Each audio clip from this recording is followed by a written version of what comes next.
साथियों नमस्कार।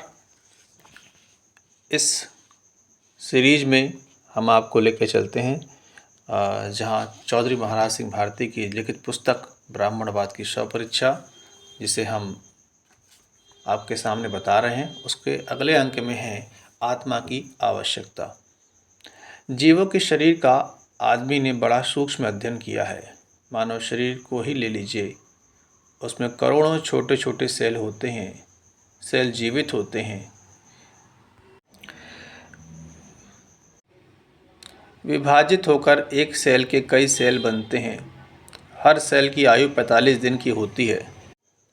बचपन में जितने सेल मरते हैं उससे कहीं ज़्यादा सेल पैदा होते हैं, अर्थात कोशिका पैदा होती हैं, जिससे शरीर बढ़ता है। जवानी में जन्म तथा मरने वाले सेल लगभग बराबर होते हैं, इसलिए शरीर जैसा का तैसा चलता रहता है।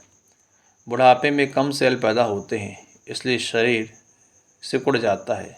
प्रत्येक सेल जीवित है, तो क्या हर सेल में एक आत्मा की आवश्यकता है?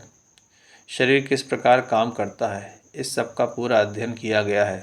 हजारों प्रकार के तरल पदार्थ व रसायन शरीर की सभी प्रकार की क्रियाओं के लिए जिम्मेदार हैं। शरीर को चलाने के लिए और जिंदा रखने के लिए अभी तक किसी आत्मा की आवश्यकता महसूस नहीं हुई है। शरीर में जितने पुर्जे हैं, सबकी आयु अलग अलग है। सबसे कम उम्र दिमाग की है।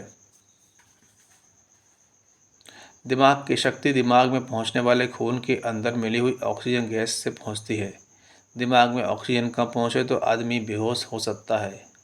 हृदय की गति रुक जाने या किसी और कारणों से अगर 3 से 7 मिनट तक दिमाग को खून न पहुंचे तो दिमाग फिर जिंदा नहीं हो सकता है। यानी 3 से 7 मिनट तक अगर खून नहीं पहुंचे दिमाग में तो दिमाग मर जाएगा। यानी कितनी छोटी आयु होती है। शरीर के हर अंग का अलग अलग आचरण है।